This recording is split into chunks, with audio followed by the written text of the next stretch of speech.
Hello hi नमस्कार मु Jagannath JDS take channel आपको स्वागत जनाऊँ। तो आज वीडियो आपने जानीपारे कि जो मानक एपर्यंत पैसा मिल जाए से तो भाई बहुत खुशी अच्छी आ जो मानकर एपर्यंत पैसा मिली ना कहीं आपने जानते उपमुख्यमंत्री प्रतिभा परिड़ा से कहते कि जो मानकर एपर्यंत पैसा आसी ना आपण मैंने अपेक्षा करूँ कहीं आपण मैंने जानते कि जो मैंने 14 तारीख पूर्व जो मैंने एप्लाय करदे से पाखापाखि आसीगला जो मानकर एपर्यंत आसी ना कहीं आपण मैंने चाहिए जो मैंने रही जाइथिबा हिताधिकारी जो मैंने 21-60 वर्ष मध्य होते से आप्लाय करुँच 17 तारीख पर एप्लाय कले भी से पैसा दिज्व तो केते दिन भितर दिज्व आम पाखे सूचना नहीं आपण मैंने अपेक्षा करूँ कहीं आपण मैंने जानते एक गुरुत्वपूर्ण सूचना आपण मानक जणई दूसरी जो मानकर KYC आम पाखे पेंडिंग थिला से आजिका दिन में बा पैसाटी मिल जाइए बहुत सारा खुशीर कथा आपण मानक कहूँ आपण मैंने वीडियो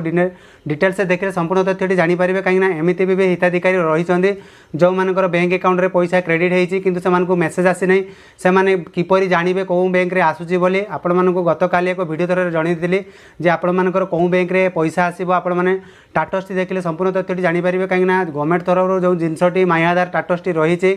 से टाटसटी आपण मानक निज द्वारा चेक करूँ चेक कले कौन हम ना आप घर बसी जानीपारे कौन बैंक में आपण मानकर पैसा आसूची बोली। तो ये आपण मैंने देखिपे कि बहुत सारा फॉर्म भी मो पाखे एपर्यंत रही कहीं एमानकर कौन होना एमानकर फॉर्म आवेदन हो पारि नहीं कौन पाई जेहेतु गवर्नमेंट अनुसार आपण मानकर प्रथम जो थिला आधार OTP देकी आमे माने रजिस्ट्रेशन करूथिले सेकेंडरी आसिले आपण मानकर बिना आधार बा OTP साहाय्य बा देकी आमे माने रजिस्ट्रेशन करूथिले तापर कोन आसिला आपण मानकर ओनली बायोमेट्रिक साहाय्य आपण माने अपडेट करी आपण माने KYC मध्ये सक्सेस हो जाउछ आ सेति मध्ये जो मानकर KYC टी अपडेट होनुथिला पेंडिंग रही जाइतिला सेमानको मध्ये पैसा आसी सारलानी। तो आपण मानकर डरिबार किछि नै जो मानकर पैसा एपर्यंत आसी नै धैर्य धरिकी रुहंतु 100% आपण मानको जणाउछि आपण मानकर पैसाटी आसीबो आ एथि मध्ये आपण मानक गुरुत्वपूर्ण सूचनाटी जणाइ दउछि जो मानकर माई आधार टाटस रे आपण मानकर इनएक्टिव आसुची तो सही बैंक को जाइए आपण माने आधार सीडिंग कराई दिंतु आधार सीडिंग होची गवर्नमेंट तरफ जो पैसाटी आसे आपण मानकर डायरेक्ट डीबीटी माध्यम आसी थाए तो आपण मानकर आधार टाटसटी जदि एक्टिव न थिबो ताले आपण मानकर पैसा आसीबो नै जदि आपण मानकर एक्टिव अछि जदि आपण मानकर आसु नै आपण माने धैर्य धरा हुअंतु नै अपेक्षा करंतु कहीं सरकार द्वारा जो जारी करा जाइथिबा आपण मानकर प्रति वर्ष रे आपण मानकर 10,000 टंका अमाउंट मिलिबो जहाँकि आपण मानकर 6 मास रे 5,000 टंका मिलिबो आ प्रथम किस्ती आपण मानक मिल सारा पर सेकंड किस्ती रे कौन कौन करिवे ता पई नुआ अपडेट मध्ये जारी करा जिवो। तो एथि मध्ये आउ एक नुआ अपडेट आपण मानक जणै दउछि जो मानकर लिस्ट देखिया पई चाहुचंती कि आपण मानकर ना कटि गला कि सेमती आपण मानकर लिस्ट जारी करा जाय नै कि आपण माने कोनोसी जगह रे जाकि चेक करि परिबे नै गवर्नमेंट रे जो सूचनाटी डाटा एंट्री करा जायछि कोनोसी जगह रे आपण माने चाहिए ऑनलाइन रे भी चेक करि परिबे नै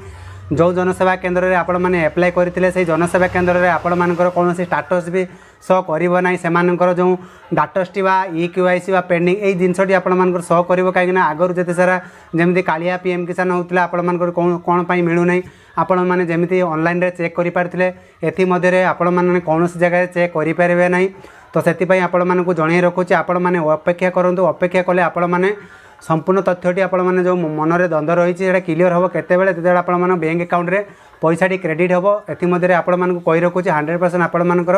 बैंक अकाउंट रे पैसाटी क्रेडिट हो जिवो। जदि आपण मानकर क्वेश्चन जदि किछि आछे आपण माने चाहिए टोल फ्री रे जो रही सुभद्रा योजना हेल्पलाइन रे आपण माने मध्ये संपर्क करिके कथा हे परिबे अधिक विवरणी जानिबाकु चाहिए आपण माने वेबसाइट मध्ये परिवर्तन मध्ये करि पारि ना। उपमुख्यमंत्री प्रतिभा परिड़ा आउरी मध्ये कहिसंती जो माने नुआ नुआ आवेदन करूचंती 17 तारीख पर एप्लाय कले भी से माने निहाती भाबरे पैसा पाई परिबो। आउ एथि मध्ये आउ एक संपूर्ण नुआ अपडेट आपण मानकु जणै दउछि जो हिताधिकारी माने जतेबेले VLE बा जो जनसेवा केन्द्र रे आपण माने जे एप्लाय करूथिले बिना बायोमेट्रिक बा बिना ऑथेंटिकेशन OTP देकी आपण माने जो एप्लाय करूथिले कहीं सेतेबेले आपण मानकर नाटी आसु नथिला आपण मानकर कोन थिला ना तेरे आपण मानुआली लेखिया पाई पडुथिला कहीं सेतेबेले राशन कार्ड रे आपण ना नथिला आ जो मानकर ना थिला जदि विवाहित महिला जदि बाहे कि अन्य जगह को जाइछन से आधार एड्रेस रे अपडेट करिछन तो धरिनियो आपण मानकर टाइटल टी XYZ थिला जदि आपण माने बाहे कि गले सेटे आधार अपडेट करै देले जदि आपनकर बापांको घरे जोटी आपण माने प्रथमे राशन पाउतरे सेटे आपण माने अलगा टाइटल अछि तो आपण मानकर डरिवार किछि नै कानी आपण माने से तथ्यटी आपण माने गवर्नमेंट पाखे रही जहाँ फल आपण माने भी से पैसा पाई परिबे। तो नुआ नुआ तथ्य जानिया पई ए चैनल को सब्सक्राइब कर रखंतु आ किछि जार डाउट थिबो कमेंट सेक्शन लेके निहाती भाबरे पचारि परिबे। तो सेतिके पर्यंत रहउछि बाय बाय टेक केयर।